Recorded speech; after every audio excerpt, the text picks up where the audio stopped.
Hey, good morning, everyone. Thank you for being here. I have some images that I want to show you today.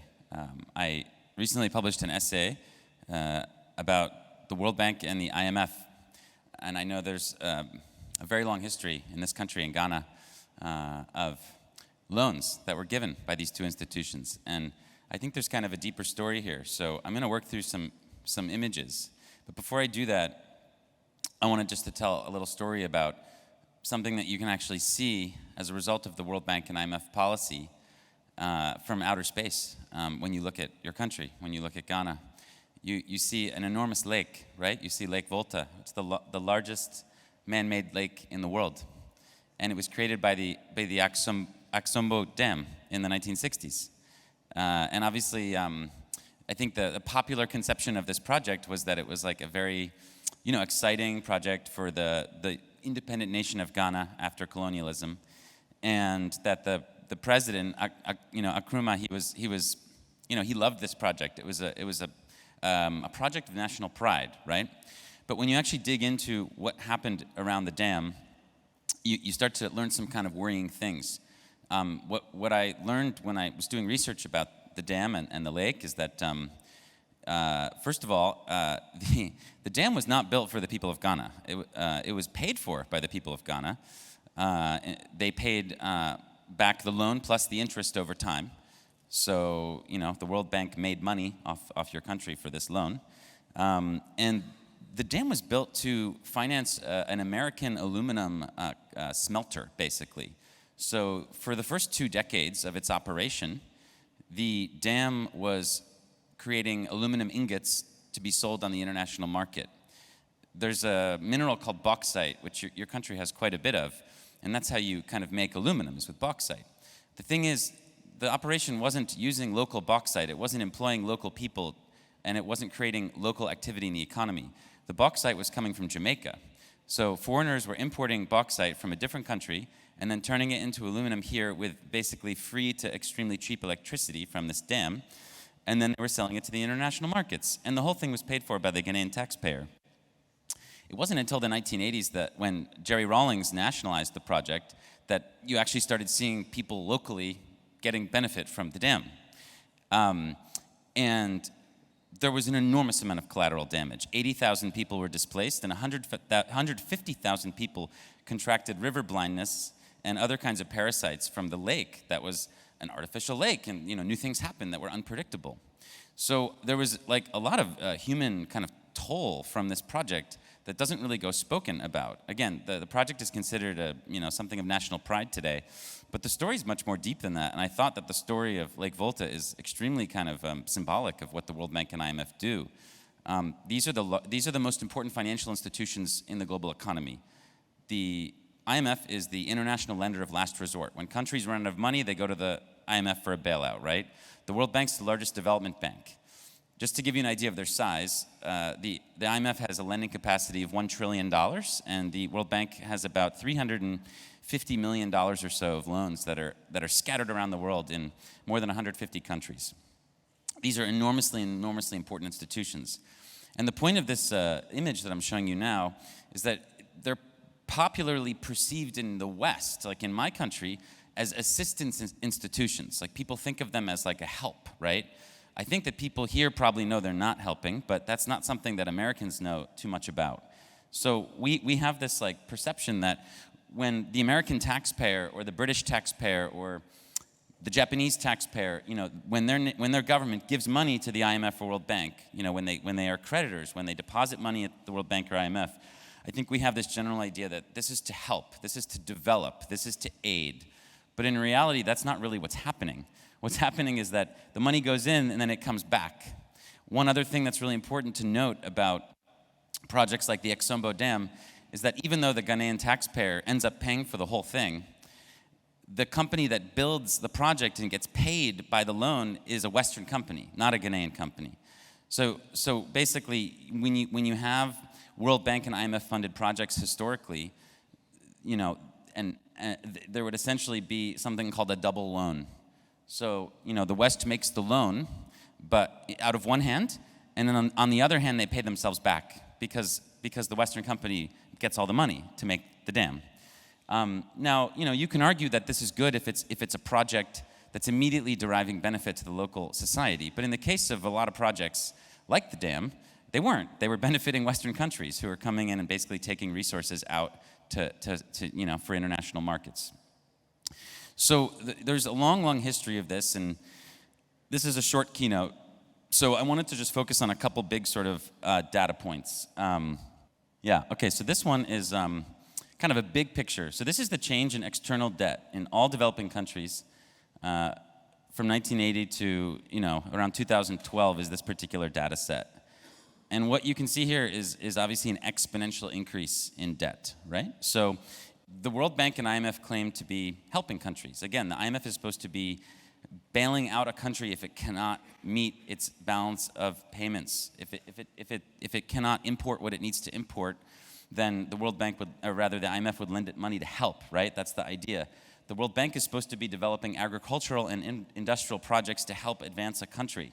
So they're supposed to be making countries more productive and prosperous. But what's actually been happening is that they fall deeper and deeper and deeper into debt bondage. What you have historically is a lot of countries like Ghana end up spending when the country sits down to pay its bill at the end of the year, let's say. You end up having a lot of countries that have to spend 40 to 50% of the national income of the country on paying debt back. Okay, that's what you end up seeing happen here. So this next image I think is really important. It's actually from an older book, 30, 40 years ago, but it's very helpful because it shows you what actually happens with like a traditional, like a World Bank loan. Now, these loans last a really, really long time. IMF loans are very short and very high interest. They're usually 2 to 3 years historically, but World Bank loans are like kind of meant to be multi-decade. And they often get rescheduled and rescheduled and rescheduled. So this is sort of like a typical World Bank loan that might have been issued in the 1960s, 70s, or 80s, right? The most important line here is the black line. That's the net capital flow. So as you can see, for the first 10 years or so, there's these countries that are borrowing are in the black. Like they're gaining money. They're receiving a disbursement from the World Bank. They're like positive cash flow.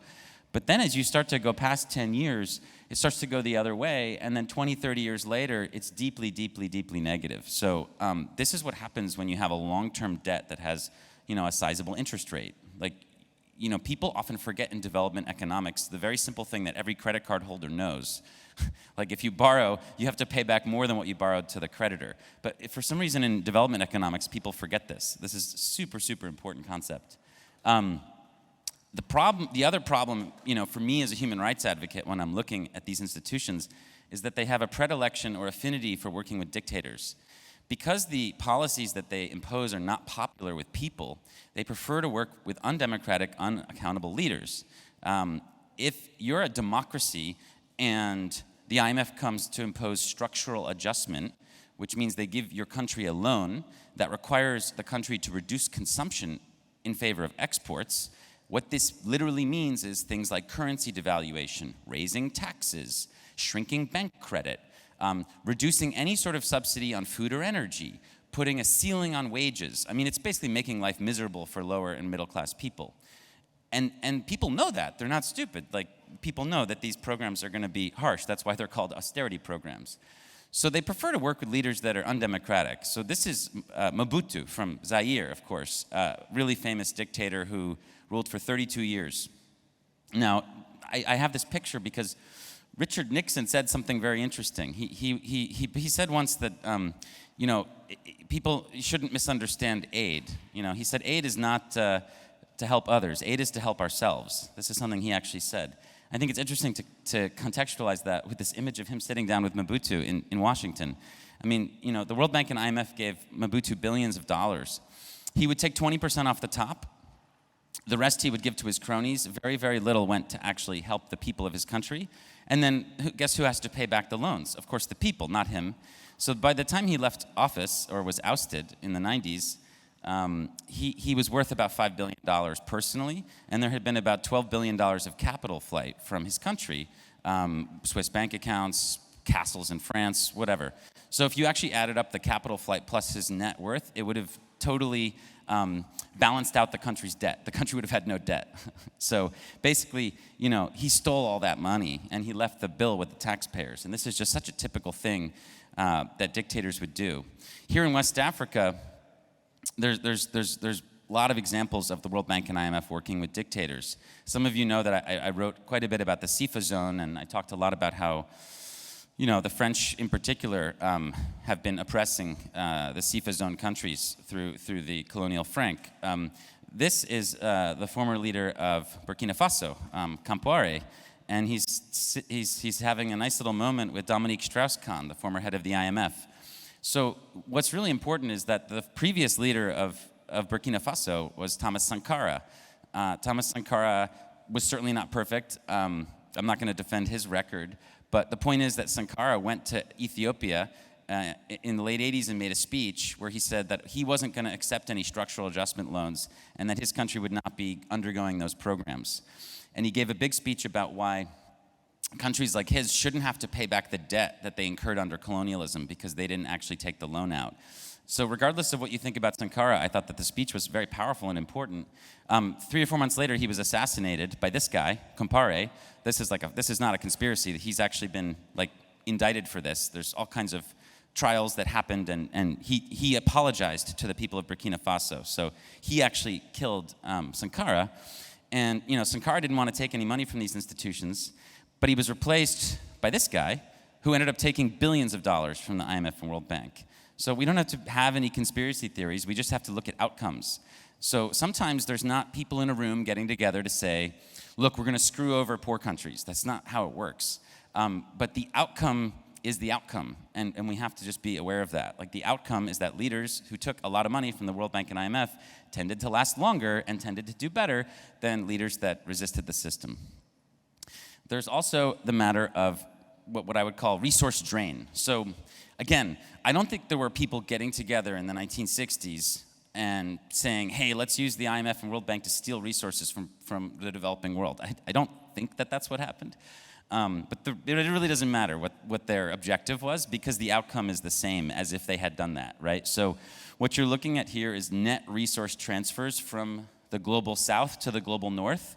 Something very interesting happened in 1982. That flow went permanently negative. So in the 60s and 70s, you had a lot of loans going to the global south from the north. You had investments, you had lots of flow going. And this is what people believe to be a natural thing. A lot of money going from the north to the south, right? But as we know, as we covered, those loans were not gifts, and interest has to be paid back, and that interest is very expensive. And that's one of the reasons why you have this permanent flow going the other way. So ever since 1982, poor countries have subsidized the way of life of people in rich countries to the tune today of trillions of dollars. So this is so let's say in 2013, 14, what you're seeing there is that let's say that in an average year, $1 trillion goes from the north to the south, like aid, investment, income, remittances, everything. In a year like that, which is actually the number for 2012, it was about 1.2 trillion. 3.3 trillion comes out. Okay, so this is what used to be accomplished literally with gunships and slavery was resource drain. That's been replaced with debt. So there's less obvious violence, but they use debt. This is just the reality. I mean, I think all of us in this room could interpret this chart in a lot of different ways, but it is sort of what it is. And this is hidden from, by the way, this is hidden from students in my country. No one knows this. I'm a pretty reasonably informed person who took a lot of classes in higher academia. I never knew this until recently. This was never something that was told to us. Very, very few Americans actually know this. And this is another way of looking at the drain. So this is a different kind of chart. But as you can see, it's not something that happened a long time ago. It's, it happened in the 70s. No, it's actually gotten way worse. There's a famous website called whatthefuckhappenedin1971.com, and this is a symptom of the fiat global system. The amount of drain coming from the south has been exacerbated by the fiat system, in my opinion. And yet this is what the World Bank and IMF headquarters looks like. They're telling you that they're trying to end poverty, but in reality, that's not really what they're doing. So look, I don't have a solution to this. no short-term solution, okay? But it's important that we reflect on this and have discussions around it because it's not really discussed much anymore. It was very popular for people to talk about the World Bank and IMF in the 90s, but that conversation kind of died out, and I just don't think that's sort of appropriate. One of the reasons it died out is because the countries that get screwed over have no voice.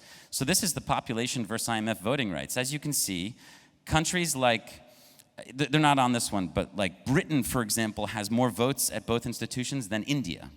Even though India both has, obviously, way more people, 20 times more people, and a bigger economy.